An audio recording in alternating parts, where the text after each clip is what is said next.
राजधानी दिल्ली में लगातार जो संक्रमण है वो बढ़ रहा है।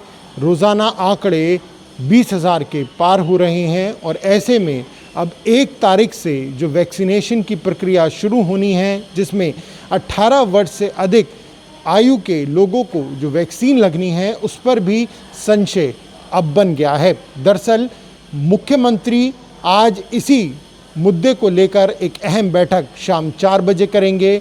उससे पहले दिल्ली के स्वास्थ्य मंत्री सत्येंद्र जैन ने इस बात की जानकारी दी है कि 1 मई से वैक्सीनेशन ड्राइव शुरू होगा या नहीं, इस पर अभी कुछ भी कहना मुश्किल है, क्योंकि कंपनी की तरफ से, जो मैन्युफैक्चर कंपनीज़ हैं, उनकी तरफ से वैक्सीन की खेप अभी तक राजधानी में नहीं पहुंची है। ना ही कोई शेड्यूल दिया गया है कि आखिर कब तक वो वैक्सीन दी जाएंगी।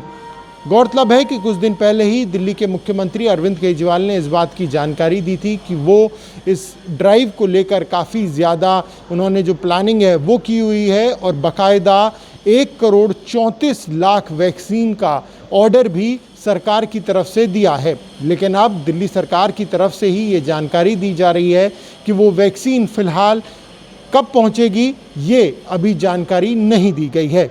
गौरतलब है कि राजधानी अकेला राज्य नहीं है जहां पर वैक्सीन को लेकर संशय बना हुआ है।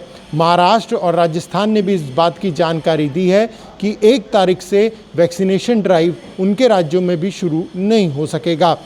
यही वजह है कि आज शाम 4 बजे मुख्यमंत्री एक अहम बैठक करने जा रहे हैं, जिसमें आला अधिकारी और दिल्ली के स्वास्थ्य मंत्री मौजूद रहेंगे। मुख्य तौर पर चर्चा इस बात की होगी कि क्या 1 तारीख से राजधानी में वैक्सीन का ड्राइव शुरू हो पाएगा, जिसमें युवाओं को वैक्सीन लगनी है, और अगर नहीं तो आखिर कब तक दिल्ली के अंदर कंपनीज वैक्सीन दे पाएंगी। चर्चा उस बैठक में इस बात की भी होगी कि दिल्ली में जो ऑक्सीजन और बेड्स की कमी लगातार बनी हुई है वो कैसे दूर होगी।